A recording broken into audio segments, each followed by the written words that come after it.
Bismillahirrahmanirrahim. Assalamualaikum warahmatullahi wabarakatuh. Innal hamdalillah nahmaduhu wa nasta'inuhu wa nastaghfiruh wa na'udzu billahi min syururi anfusina wa min sayyiati a'malina may yahdihillahu fala mudhillalah wa may yudhlilhu fala hadiyalah.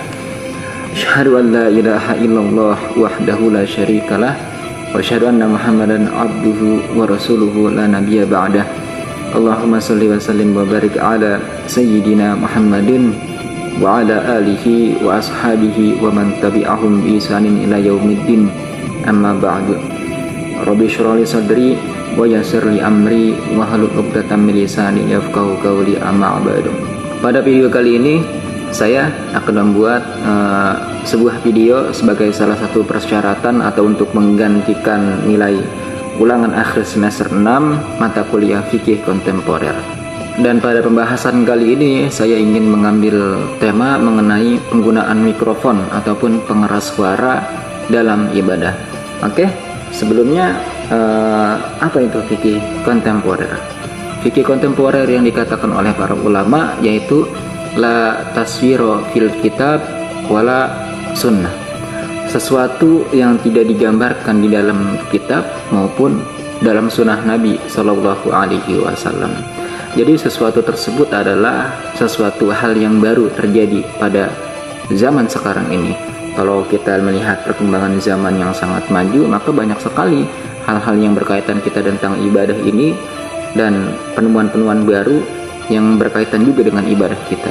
Bisa saja terjadi memang baru terjadi pada zaman sekarang ini, ataupun bisa saja sesuatu tersebut sebetulnya sudah terjadi di zaman Nabi Shallallahu Alaihi Wasallam, namun dengan seiring perkembangannya zaman maka cara pelaksanaannya ini berbeda dengan sekarang yang ini. Sesuatu yang baru yang belum pernah terjadi di zaman Nabi Shallallahu Alaihi Wasallam. Contoh misalkan membeli sebuah kendaraan, entah itu mobil ataupun motor dengan cara kredit.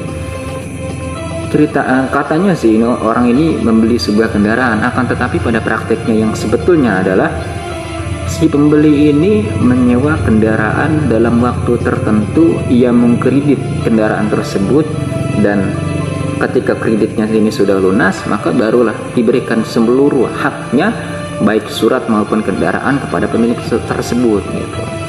Nah ini kan enggak, kalau misalkan kredit itu kita pada dasarnya itu menyewa kendaraan kepada leasing dengan waktu tertentu, kita memberikan uang ataupun mengkredit cicilan kita, kemudian tempo hari ketika sudah lunas barulah dikasihkan seluruh haknya kepada kita, baik suratnya maupun kendaraan tersebut. Karena kalau misalkan akadnya adalah jual beli, ketika akad jual beli tersebut maka pindah antara hak si pembeli dan penjual. Yang tadinya pembeli tersebut tidak memiliki mobil, ketika akad tersebut dilaksanakan maka hak tersebut akan pindah kepada si pemilik mobil tersebut. Tapi dengan kredit itu berbeda, yaitu sebetulnya kita itu meminjam kendaraan kepada leasing tersebut. Nah, ada juga sesuatu hal yang baru dilaksanakan pada saat ini, sebetulnya sudah dilaksanakan di zaman Nabi Shallallahu Alaihi Wasallam. Namun seiring berkembangnya zaman lagi-lagi cara pelaksanaan hal tersebut itu berbeda pada zaman Nabi Shallallahu Alaihi Wasallam. Contoh misalkan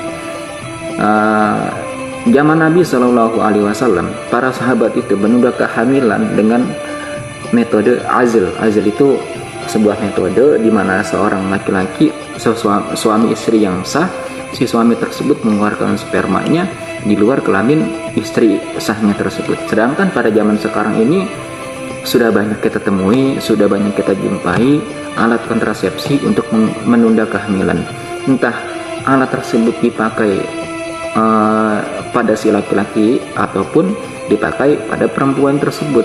Sebetulnya penundaan kehamilan ini sudah ada pada zaman Nabi Shallallahu Alaihi Wasallam. Namun pada praktek yang sekarang ini, sering perkembangan zaman, para ilmuwan, para dokter menemukan hal yang baru, menggunakan alat kontrasepsi tersebut yang dinilai lebih aman, sama-sama menunda kehamilan, akan tetapi pada pelaksanaannya berbeda pada zaman Nabi Shallallahu Alaihi Wasallam. Kemudian kita masuk pada pembahasan yang saya pilih, yaitu penggunaan mikrofon ataupun alat pengeras suara dalam ibadah. mikrofon tersebut, mikrofon itu dipakai untuk mengeraskan suara biar suara itu lebih terdengar oleh para jamaah, terdengar oleh orang banyak, dan orang yang ceramah ataupun menyampaikan kebaikan ataupun berdakwah di tengah-tengah umat tersebut tidak gerokan ataupun istilahnya tidak mengeluarkan tenaga yang besar untuk menyampaikan obrolan ataupun ilmunya kepada orang lain. Cukup dengan menggunakan mikrofon ataupun pengeras suara dalam jarak tertentu, jamaah bisa mendengarnya. Mikrofon ini ditemukan pada tahun 1876 Masehi, dan salah satu karunia Allah tentunya, salah satu nikmat yang Allah berikan kepada kita sebagai manusia, yaitu diberikan akal, pikiran untuk mengembangkan suatu penemuan-penemuan baru, dan salah satunya adalah mikrofon. Kemudian bagaimana hukumnya mikrofon ketika kita beribadah, entah itu sholat, entah itu azan, entah itu khutbah, qomah, salawat, dan lain sebagainya. Nah, pada awal ditemukannya mikrofon ini ada beberapa ulama yang mengatakan boleh, ada juga beberapa ulama yang mengatakan ketidakbolehan mikrofon tersebut. Kemudian saya memiliki beberapa argumentasi yang mengatakan bahwasannya mikrofon itu boleh dipakai untuk beribadah.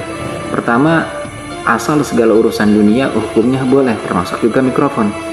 Hingga kemudian kalau misalkan hal itu adalah urusan agama sampai ada ayat yang melarangnya, mikrofon tidak ada dalam hal ini. Kemudian juga kalau misalkan dalam urusan ibadah, semua ibadah itu akan ditolak kecuali ada syariat yang memerintahkannya. Kemudian saya menukil dari hadis Nabi Shallallahu Alaihi Wasallam, apabila itu urusan dunia maka terserah kalian, dan apabila itu urusan akhirat maka ikutilah kami.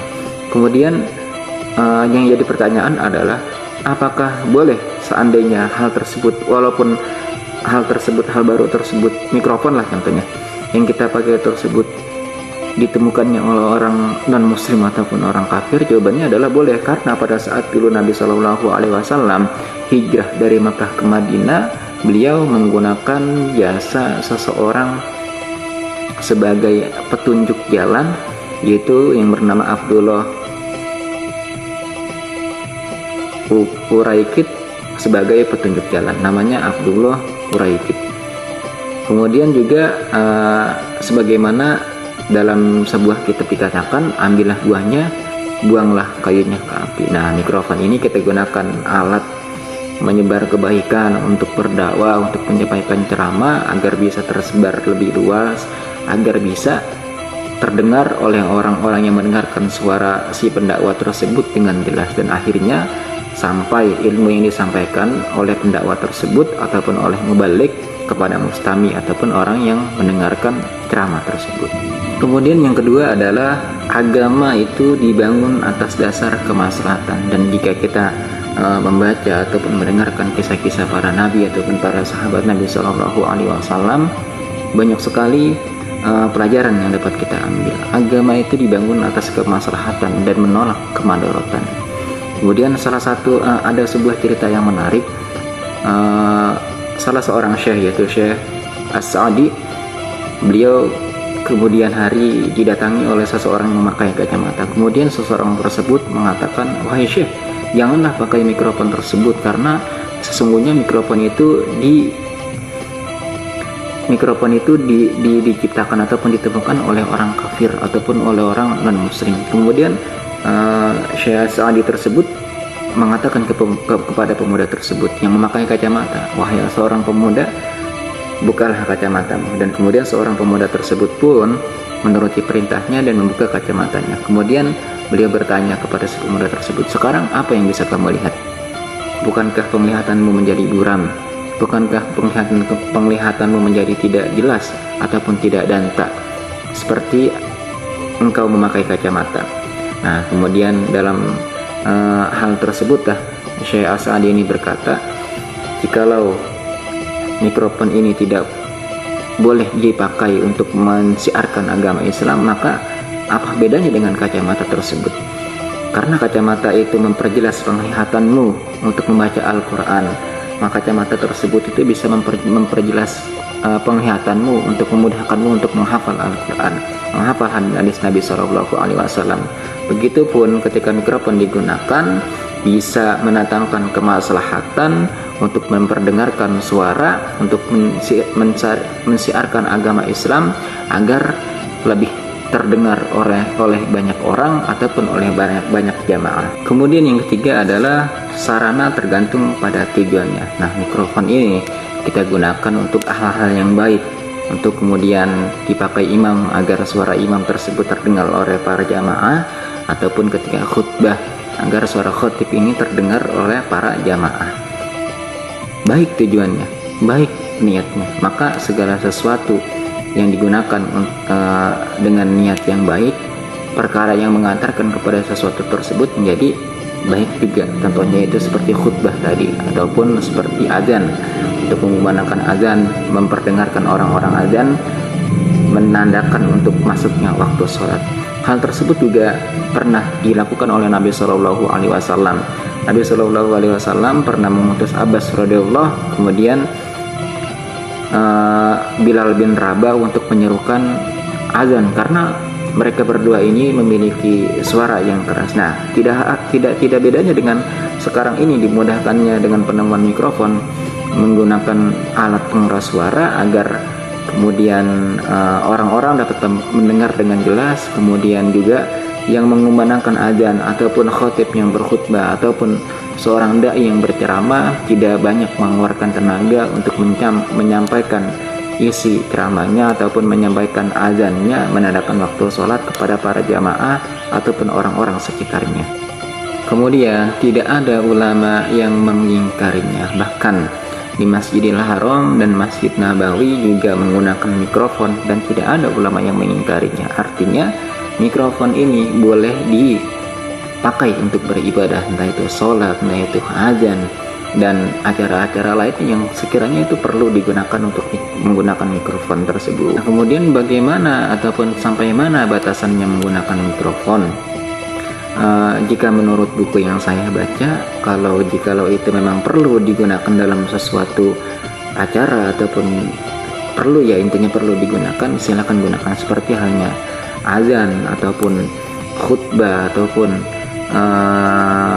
ceramah dan lain sebagainya. Contoh misalkan azan menggunakan mikrofon. Kalau sekarang itu ada namanya yang di luar, toa yang ataupun pengeras suara yang di luar, toa yang di luar, atau ada lagi yang di dalam, artinya double.